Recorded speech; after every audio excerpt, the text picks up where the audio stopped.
ನಮಸ್ತೆ ಎಜಿ ನ್ಯೂಸ್ಗೆ ಸ್ವಾಗತ.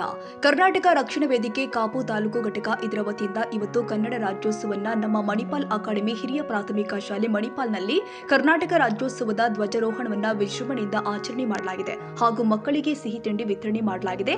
ಕಾಪು ತಾಲೂಕು ಅಧ್ಯಕ್ಷರು ಆದ ವೀರೇಶ್ ಪಿ ಕುಚಲ್ ಧ್ವಜಾರೋಹಣ ಮಾಡಿದ್ರು ಹಾಗೂ ಮಹಿಳಾ ಕಾಪು ತಾಲೂಕು ಅಧ್ಯಕ್ಷರು ಆದ ಶಶಿಕಲಾ ಹಾಗೂ ಉಡುಪಿ ಜಿಲ್ಲಾ ಅಧ್ಯಕ್ಷರು ಆದ ಪ್ರಭಾಕರ್ ಪೂಜಾರ್ ಹಾಗೂ ಮಹಿಳಾ ರಾಜ್ಯ ಸಂಘಟನಾ ಕಾರ್ಯದರ್ಶಿಯಾದ ಗೀತಾ ಪಾಂಗಳ್, ಜಿಲ್ಲಾ ಮಹಿಳಾ ಉಪಾಧ್ಯಕ್ಷರು ಆದ ಅಶ್ವಿನಿ ಮೇಡಂ, ಕಾಪು ತಾಲೂಕು ಪದಾಧಿಕಾರಿಗಳು ಮತ್ತು ಸದಸ್ಯರು ಹಾಗೂ ಉಡುಪಿ ಜಿಲ್ಲಾ ಪದಾಧಿಕಾರಿಗಳು ಮತ್ತು ಸದಸ್ಯರು, ಬ್ರಹ್ಮಾವರ ತಾಲೂಕು ಪದಾಧಿಕಾರಿಗಳು ಮತ್ತು ಸದಸ್ಯರುಗಳು ಉಪಸ್ಥಿತರಿದ್ದರು. ಕಾಪು ತಾಲೂಕು ಘಟಕದ ವತಿಯಿಂದ ಎಲ್ಲರಿಗೂ ತುಂಬು ಹೃದಯದ ಧನ್ಯವಾದಗಳು.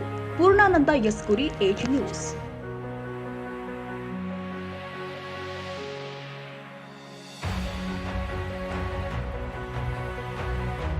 ಕನ್ನಡಿಗರ ಮೆಚ್ಚಿನ ನಿಮ್ಮ ಎಜೆ 24/7 ನ್ಯೂಸ್ ಕನ್ನಡ ವಾಹಿನಿ ಇದೀಗ ಟಿವಿಯಲ್ಲಿ ಲಭ್ಯ.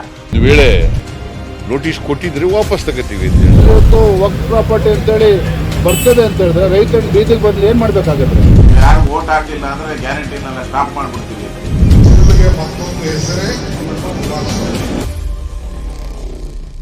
ಕರ್ನಾಟಕ ಮತ್ತು ದೇಶ ವಿದೇಶ 360 ಡಿಗ್ರಿ ಸುದ್ದಿ ಹಾಗೂ ಉತ್ತರ ಕರ್ನಾಟಕ, ಬೆಳಗಾವಿ, ಬಾಗಲಕೋಟೆ, ಧಾರವಾಡ, ಹಾವೇರಿ, ಗದಗ, ಬಿಜಾಪುರ ಜಿಲ್ಲೆಯ ಕ್ಷಣ ಕ್ಷಣದ ವಿವರವನ್ನ ಪಡೆಯುವುದಕ್ಕೆ ಎಜೆ 24/7 ನ್ಯೂಸ್ ಕನ್ನಡ ವಾಹಿನಿಯನ್ನ ಲೈಕ್ ಮಾಡಿ, ವಿಡಿಯೋಗಳನ್ನ ಶೇರ್ ಮಾಡಿ, ಕಮೆಂಟ್ ಮಾಡುವ ಮೂಲಕ ನಮ್ಮ ವಾಹಿನಿಗೆ ಸಹಕಾರ ನೀಡಿ ಮತ್ತು ಚಾನೆಲ್ ಅನ್ನ ಸಬ್ಸ್ಕ್ರೈಬ್ ಮಾಡಿ.